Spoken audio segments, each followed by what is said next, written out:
What's going on, people? We are Tottenham TV back here for the instant match reaction. Tottenham 5, Everton 0. An absolutely scintillating performance from Tottenham today. What did you make out of it today? Amazing.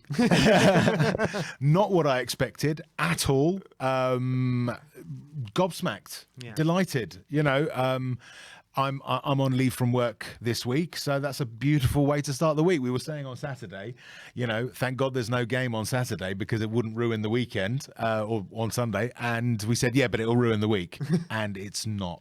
So yeah, very happy. We don't have a game in midweek to ruin it as well. So this Indeed. feeling should fester all week. Absolutely. So look, I think that the way the game started, I got quite worried because it looked like Everton had a game plan. It looked like they were pressing us quite high up the pitch. They were getting quite successful at pressing us. But ultimately, with all the pressing, I mean, Ryan Sessegnon was losing it a lot in dangerous areas. Our passing game wasn't really on at the start of the game, and I was worried. But you saw quite quickly, we were 2-0 up, within 15 minutes or something. You saw quite quickly how the quality of Spurs was shining through. I felt that Everton kind of did leave a bit too much space for us, and it did play into our hands. I thought they would be a lot more compact than they were today. I thought the only good thing that they did was in the early stages of the game, pressing from the front. A very toothless Everton side, you got to say that are on a very bad run of form, 1 point above the relegation zone.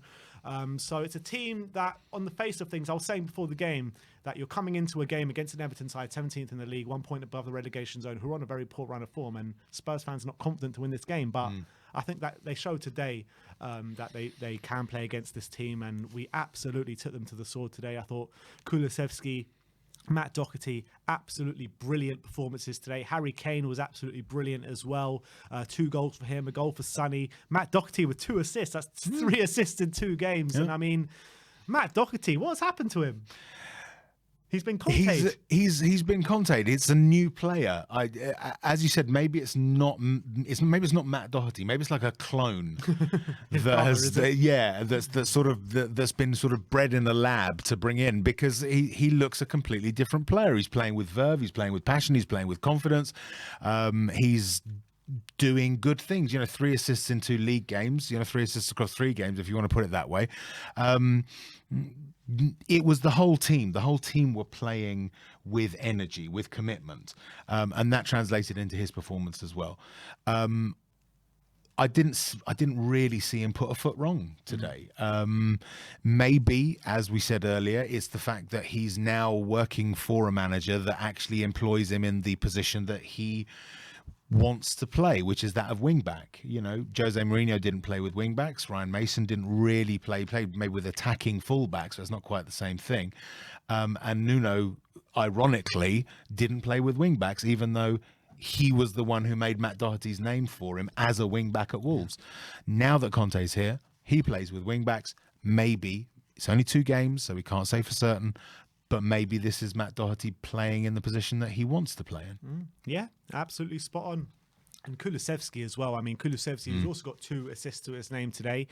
Chance creation machine today, Kulusevski. I mean, he's so good, and his trickery is on point. I mean, it looks as though he's going to play a long ball over the top, then he plays a little dink ball into play. I mean, the guy, he's just a very deceiving person, in my opinion, because he looks as he's very slow. And then when he gets on the ball, his brain is thinking so much faster than his legs. And he seems as though he's like 1 or 2 steps ahead of any of those Everton defenders today. Well, I mean, you know what? We often talk about technical ability in players. You know, how good are they at passing? How good are they at free kicks? How good are they at this or that or the other? One thing that sort of doesn't get missed but is talked about less is how intelligent a player is, or how much football intelligence a player has. This was what made Sheringham such an amazing player, is it wasn't that his pace, it wasn't necessarily his eye for goal, it was that brain that he had, always thinking, you know, 2, 3, 4, 5 seconds ahead of other players. And I think that's what Kulusevski has got. He's got this ability to read a situation, and he's got the vision and the intelligence to pick out the right play at the right time, you know, before his opponent has got an opportunity to stop him. If that can develop and that can continue to be delivered for Spurs, then I see him having a good career with us. Yeah, absolutely spot on. In terms of the defence today, I thought all of them stood up really well today. Obviously, Romero getting that early booking for an horrendous challenge, let's be honest. It was pretty rough. It was pretty rough, but it was against Richarlison, so it's fine. Yeah, that's fine. Yep. But he gets that booking, and we had the actual kind of, because we were winning so much, we didn't have to keep him on the pitch. 55 minutes, he goes off, and Davinson Sanchez comes in. But on a whole, I thought the defensive unit, that back three alone, worked really well together. Dyer, the hub of it all. Davis, I thought, played really well playing out from the back. I think his passing was a bit off today, Ben Davis, but all in all, as a unit, I think they played really well today. And Eric Dyer, I mean, everyone clowned on him last season because he had a very strong start to the season and tailed off again. This season, we're getting to 12 games to go, end of the season, and he is just so good at the moment. I mean, he organises everything at the back. The defence looks lost when he's not there. He's playing these lovely balls over the top that are pinpoint every time to Reguilon, to Sessegnon, to Doherty. He brings that kind of calm, and he orchestrates everything. I thought he was brilliant today. I agree. It was a rock solid, errorless performance. It was what you would expect from a seasoned, experienced, decent quality centre-back, and that's what he delivered today. There was none of the stuff that was happening to him last season has really been on show this season at all. There's, all right, maybe one or two errors, but do you know what? Every player makes errors. Every defender makes errors. Romero's made errors, For Dyer, it's a case of, is he going to continue to make these simple errors, which he was making a lot last season, or not? And so far this season, they've been minimal. And so, again, maybe he also has been Conte'd. Maybe he should never have been playing in midfield all those years back. Maybe he should have been played as a centre-back. But obviously, when you've got the likes of Toby and Jan as your central defensive pairing, it's very difficult to put a player like Eric Dyer in instead of one of those. So, yeah, I think, again, he's not a worry right now. He's not a concern right now. And that's a difference. That's a change. So, yeah, good for Eric Dyer today, I think. Absolutely. And look, we've spoken about Matt Doherty, but on the other side, Ryan Sessegnon, I thought, he got the assist for the first goal and he done really well there with a good link-up play with him and Ben Davis. Gets the ball to the byline, crosses it in, and obviously Keane puts it in his own net. But apart from that, I thought he was pretty poor today, Ryan Sessegnon. I think he was trying to bring the ball back out from defence quite a lot of times and got caught more times than he didn't, to be honest. And he got taken off at half-time. I'm not sure it was due to his performance or due to that little knock he took right at the end of the first half, but as soon as Reguilon comes on, you saw it was complete night and day. Bang, wins the ball back aggressively high up the pitch and ends off the move by getting in the back post to score that goal. I think what Everton were doing to us was targeting our left-hand side, because they sort of shifted slightly to their right, because it was like, forget Spurs' right-hand side. They're weak, they're toothless, much to their chagrin, I think. But because of that, I think Ryan Sessegnon was put under a lot of pressure, and that leads to mistakes. Because of that, yes, I agree. He didn't have the best of games, the sort of assist aside. Reguilon, you've got to bear in mind, is a lot more experienced as well. This is, after all, a European trophy winner in Reguilon. So, we knew that he was a good player and we knew he was capable. So, I think, yes, when Reguilon came on, he was much stronger, definitely. Because right now, I would probably say that Reguilon on paper is certainly a better player than Sessegnon. Whether or not he's been more effective is a different argument. But this game, he was better than Sessegnon. It was a good substitution to make. And let's see if Reguilon gets a run of games and whether or not he's going to be able to cement that position. And when you're looking at what Conte brings to this team, when you're looking at the last two games now against Leeds and against Everton today, in the league, that is the staple of a Conte team. The wing-backs high up the pitch, the wing-backs contributing to goals, and that's what we're seeing. We saw that against Leeds. We've seen that today. Doherty 2 assists today, and Sessegnon an assist, and Reguilon with a goal. So are we seeing Conte really getting to grips with this squad now? I wouldn't go quite as far as that. What I would say is that this was a match in which the players found it easier to implement the instructions that Conte has been given, but that is also down to partially to the way that Everton play.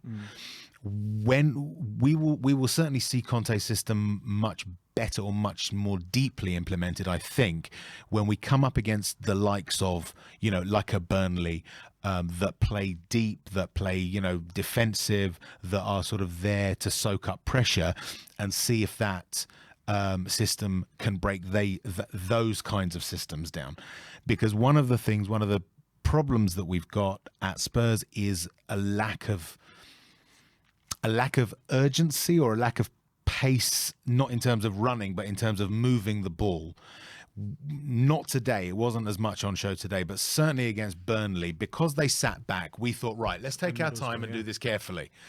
And if you do that against a defensive team, they're just going to sit there and say, okay, fine, come at us, bros. We will see Conte's system well implemented when they can do it in their sleep, to such an extent that if as soon as the opposition is out of position, you are already in behind them. That's where the trouble is, I think, against defensive teams, and that's when we'll see Conte's system really taken hold, when we can beat those types of players, those types of opposition with ease. Yeah, absolutely. And moving on to the midfield, Højbjerg and Bentancur. Obviously, Bentancur, massive upgrade on Harry Winks, and that showed today.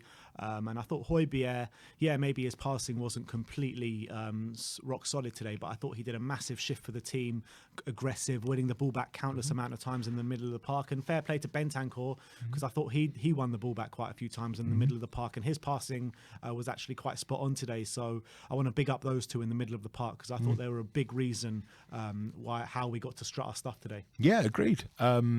Højbjerg played the part of destroyer very well, breaking up play, shielding the defence, and gave Bentancur license to be a bit more sort of progressive and moving the ball forward and looking for passes forward than we've seen before. Because if you give Winks that role, he doesn't fulfil it. I think with Harry Winks, he can do it on like the one-off games, but once he's given the license to have a stretch of games, that's when he's found out. Yeah, because I just don't think it's in his game anymore. I think with Harry Winks, he doesn't know what type of midfielder he is, and no manager has been able to tell him. And so he plays it very safe. Bentancur is definitely an upgrade on him. Much as I love Højbjerg, I would still prefer to see Skip alongside Bentancur as the sort of primary choice. But Højbjerg is not a bad option to have if you don't have Skip. Yeah. And finally, Sonny and Kane.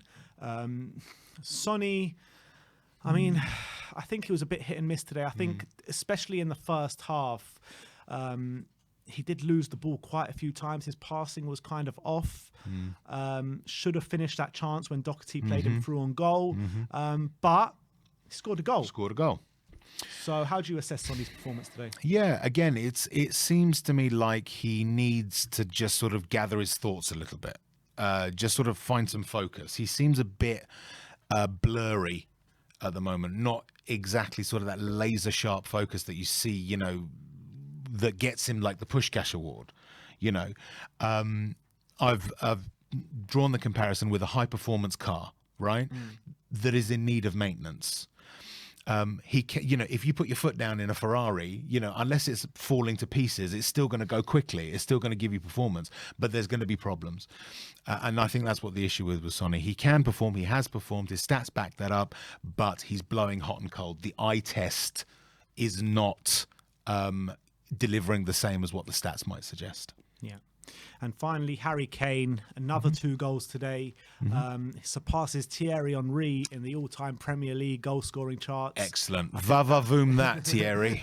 That brings him up to double figures in the league now as well. I thought he was superb today yet again. And the guy is on absolutely crazy form at the moment. The finish is spot on. I thought he was dropping deep, spreading the play like we know he does, being our primary playmaker today. And I just thought he was brilliant. Well, funnily enough, Kane seems to have the focus that Sonny is lacking at the moment. He's gained that focus whereas before he didn't seem to have it because of what was going on at the beginning of the season. So that's essentially, if you can get Son to have that same sort of, refocusing of his attention and getting him back on sort of point, then the both of them think. But I agree, Kane was amazing today. Really, really good. Not my man of the match, but not because he didn't deserve it, but because I thought other players deserved it more. Who's your man of the match? Kulusevski. It's Kulusevski, yeah. I mean, I think there are three players who are in the question, and that's Kulusevski, Doherty and Kane. Sky Sports gave it to Kane, but that's Sky Sports. I'm going to give it to Matt Doherty. Matt Doherty, I thought he was absolutely superb today. I mean, on the watch along, we kind of agreed it was Kulusevski, but having thought more about it, I just think Matt Doherty was out of this world today. 2 assists.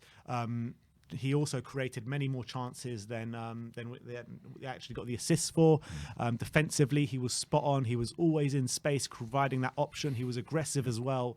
So Matt Doherty, for me, has to get man of the match. And finally, when we talk about Tottenham and the teams that we can play against, we were worried coming into this game because of the way Everton played against Man City. Very compact, very hard to beat, very hard to play against, and that's the teams where we very struggle, like a Burnley, that sit very low and compact. They didn't do that today. Everton, they kind of played into our hands today, gave us a lot of space to play in. So when you're looking at moving forward into the season, that question mark is still there, isn't it? Yes, absolutely. I mean, we're unlikely to see a sort of closed team now until possibly Newcastle, and then probably Burnley. After that, we're going to be seeing a lot more open teams, unless the managers of those teams pick up on what we've noticed in that we play badly against compact teams. But then that a lot of that is would require them to change their default style of play. It's going to be an interesting one. I will say that. It's going to be an interesting end to the season. 12 games to go. Actually, Norwich as well would probably play quite closed. There are 1 or 2. But certainly Brighton won't play that way. The thing is, by the time we play Norwich, it's last game of the season. It's last game of the season. They could be gone by then, exactly. So we know, I mean, the next game is Man United. They generally don't play like that. The game after that is Brighton. They generally don't play like that. Whether or not, we've certainly got the system to beat them. Do we have the mindset to beat them is the big question. Is this going to be a case of Spurs players saying, well, we won the last one, great, we can kick back and relax now? Well, no, you can't. You've got to do the same thing again. If they do that, we stand a chance. If they don't, we're going to lose again. Yeah, absolutely. And Old Trafford next weekend, Saturday 5:30 kickoff. Me and Sim will be up there for the game. That's a pig of a journey back. Yeah, it is. It definitely is. And when you're looking at it at the league table now, if we win, I believe we'll be a point above them with 2 games in hand. Interesting. So if we beat them, will you start believing top 4's on a bit more? Not yet. What will it take? If we beat Man U and we beat Brighton, then I might start giving it some credence. But I'm still, you see, for me, it's not so much about the results. It's about the thinness or the depth of our squad. The squad itself is quite thin. We saw recently when Bentancur was out of the side, we struggled because we had only Winks to take his place. Now imagine if Bentancur is injured and then Højbjerg is injured. Who are we going to play in the middle? Winks and Harvey White. Yeah, but let's be honest. When you're looking at other teams in this top 4 race, Man United. I mean, I've been saying for the last couple of months, I think it's Man United's top 4 to throw away. I completely disagree with that now. I've looked at the Man United fixtures, and they've got a terrible run of fixtures from now until the end of the season. So I think that it'll be very hard for Man United to get top 4 now. So when you're looking at it, Arsenal are probably the shoe-in favourites now for top 4, right? And they've got similar issues to us. Sure, absolutely. They've got a very thin squad. They've got a wafer-thin squad. If Lacazette gets injured, they've got no other striker apart from Nketiah, who's a kid. They've got, I think, 3 centre-backs or something. So if they got a centre-back injury, they're screwed as well. So I think Spurs and Arsenal are in a very similar situation in terms of their squad depth, aren't they? Well, in terms of squad depth, absolutely. For me, this is where the commitment issue comes in. If Spurs can convince me that for the next 12 games, or however many it is we've got left, if they will give 100% every time on the pitch, then I would give them more of a chance. I would say, yes, they are capable. And then it truly will be just about which squad can stay healthiest.